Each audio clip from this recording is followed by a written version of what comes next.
آپ نے کبھی سوچا ہے کہ صرف ایک رات کی عبادت ہمیں اور آپ کو کم از کم 83 ایئرز کا ثواب دلا سکتی ہے؟ صرف ایک رات، جی ہاں، لیلۃ القدر۔ لیکن افسوس ہم میں سے 90% لوگ اس رات کو ضائع کر دیتے ہیں کیونکہ ہمیں صحیح طریقہ نہیں معلوم۔ اور آج کی ویڈیو میں آپ کو وہ صحیح طریقہ بتانے جا رہی ہوں، سیکرٹ بتانے جا رہی ہوں ایسا، جس سے انشاءاللہ یہ ساری بابرکت راتیں کبھی بھی ہم سے خالی نہیں جائیں گی۔ السلام علیکم ورحمۃ اللہ وبرکاتہ۔ امید ہے آپ سب خیریت کے ساتھ ہوں گے۔ آج کی جو بات ہے اس رات پر ہے جو کہ 1000 مہینوں سے بہتر ہے۔ یہ ویڈیو آخر تک ضرور دیکھیے گا کیونکہ میں آپ کو اس کی بالکل اوتھینٹک نشانیاں بھی بتاؤں گی، حدیث سے ریلیٹڈ کہ کون سی رات ممکن ہے کہ یہ والی خاص رات کہلائے۔ ویڈیو شروع کرنے سے پہلے ایک چھوٹی سی ریکویسٹ بھی ہے کہ اگر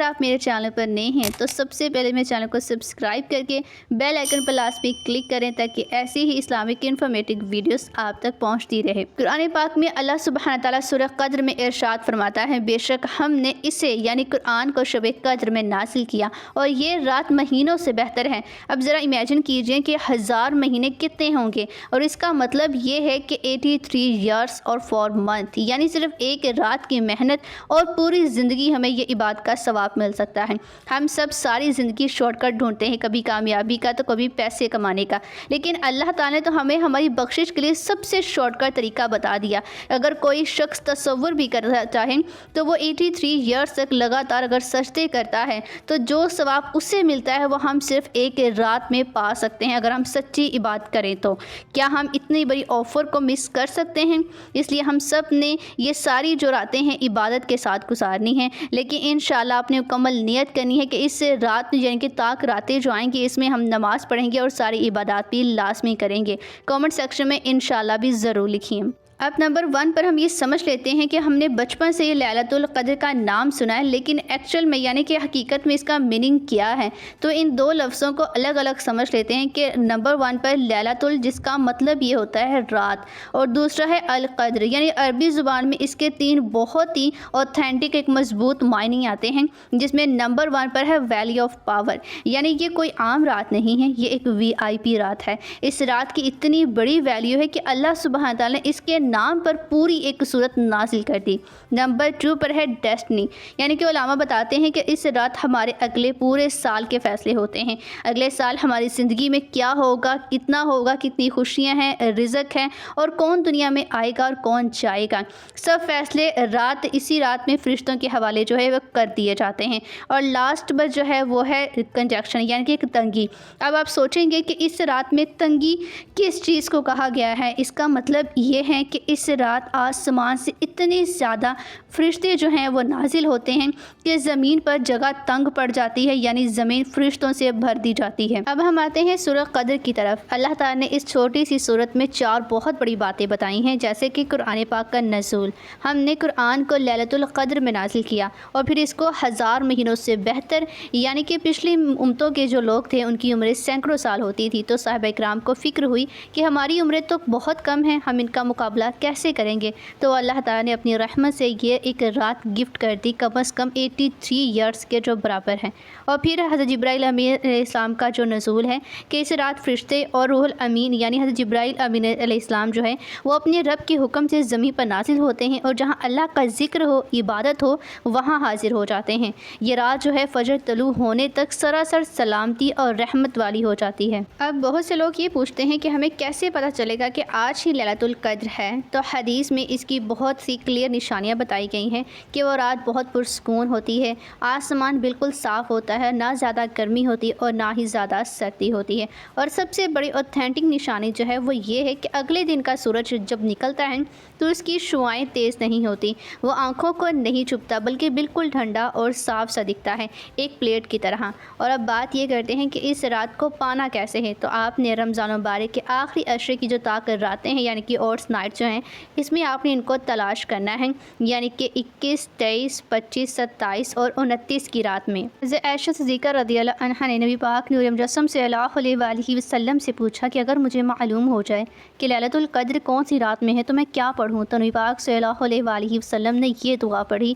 اللہم انک عفو تحب العفو فاعف عنی، یعنی کہ اے اللہ تو معاف کرنے والا ہے، معافی کو پسند کرتا ہے، مجھے معاف فرما دے۔ اور ان راتوں میں آپ نے کیا کرنا ہے اس کو بھی ذرا نوٹ کر لیں کہ اس میں آپ نے ذکر اور درود لازمی پڑھنا ہے کہ چلتے پھرتے اللہ کا ذکر کریں اور سجدہ استغفار بھی لازمی، کیونکہ یہ گناہوں کی معافی کی سب سے ایک افضل دعا ہے۔ قرآن پاک کی تلاوت کریں، جتنا ہو سکے اس کا ترجمے کے ساتھ پڑھیں، نفل نمازیں بھی پڑھیں اور اس کے ساتھ ساتھ اپنی چھوڑی ہوئی آپ کی قضا نمازیں ہیں ان کو بھی انہی دنوں میں لازمی ادا کریں، اور ان تاک راتوں میں تھوڑا ہی صحیح لیکن صدقہ ضرور نکالیں کہ اگر وہ رات جو ہے لیلۃ القدر کی ہوئی تو آپ کو کم از کم 83-84 ایئرز تک مسلسل جو ہے وہ صدقہ دینے کا ثواب بھی مل سکتا ہے۔ اب چلتے ہیں کچھ خاص نمازوں کی طرف جو کہ ان راتوں میں اگر آپ ادا کرتے ہیں تو بہت زیادہ ثواب اور اپنے مقاصد کو پورا کروا سکتے ہیں۔ لیلۃ القدر کا جو بہترین وقت ہے وہ آخری حصے میں ہوتا ہے کہ اگر آپ سحری سے پہلے کم از کم 8، 4 یا 12 رکعتیں نماز تہجد کی نیت سے پڑھ لیتے ہیں تو یہ سب سے افضل آپ کی نفل عبادت کہلائے گی۔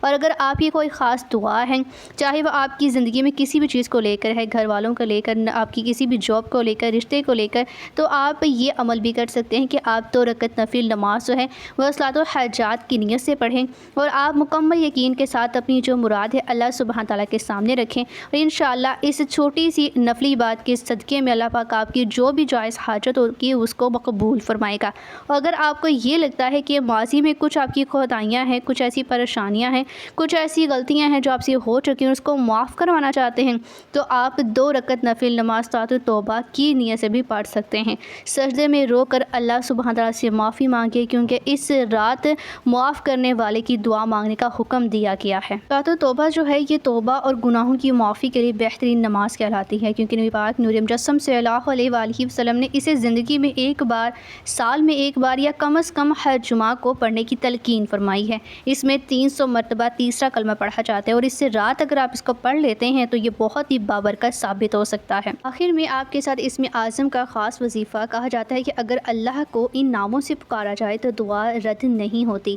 تو اگر آپ چاہتے ہیں کہ آپ اپنی کسی پریشانی میں اس پریشانی کو حل کروا سکیں یا اپنے مقصد میں کامیابی حاصل کرنا چاہیں گے تو آپ اس کو، یعنی کہ جو آپ اسکرین پر دیکھ رہے ہیں، یا حی یا قیوم برحمتک استغیث، کہ اے زندہ اور قائم رہنے والے میں تیری رحمت کے ذریعے تجھ سے فریاد کرتی ہوں، تو آپ اس کو انہی راتوں میں کم از کم 100 مرتبہ پڑھیں اور اپنی کسی بھی پریشانی یا مقصد کے لیے ہاتھوں کو اٹھا کر اللہ سبحانہ تعالیٰ سے دعا کریں۔ انشاءاللہ آپ کا جو بھی مقصد ہوگا اس میں کامیابی ہوگی اور جو پریشانی ہے وہ انشاءاللہ انہی دنوں میں دور ہو جائے گی۔ اس کے ساتھ ساتھ ایک خاص اور خفیہ وظیفہ بھی لے لیجئے کہ رات کی آخری پہر میں اگر آپ تہجد کے وقت اول آخر 11 مرتبہ درود پاک کے ساتھ یہ کلمات دہراتے ہیں، جس کا خوبصورت ترجمہ ہے کہ اے بہت زیادہ عطا کرنے والے، یعنی کہ یا وہاب، آپ اس کو کم از کم چاہیں تو طاق عدد میں پڑھ لیجئے یا 313 مرتبہ بھی اس کو پڑھ سکتے ہیں۔ آپ اس کو پڑھیں اور پھر اللہ سے مانگیں کہ وہ آپ کو دنیا اور آخرت کی بہترین جو نعمتیں ہیں وہ عطا کر دے۔ بے شک اللہ پاک کے خزانے میں کسی بھی چیز کی کمی نہیں۔ یہ راتیں صرف جاگنے کے لیے نہیں ہیں بلکہ اللہ سبحانہ تعالیٰ کے آگے رو کے عاجزی و انکساری کے ساتھ اپنی تقدیر کو اللہ کے قلم سے دوبارہ لکھوانے کے لیے ہے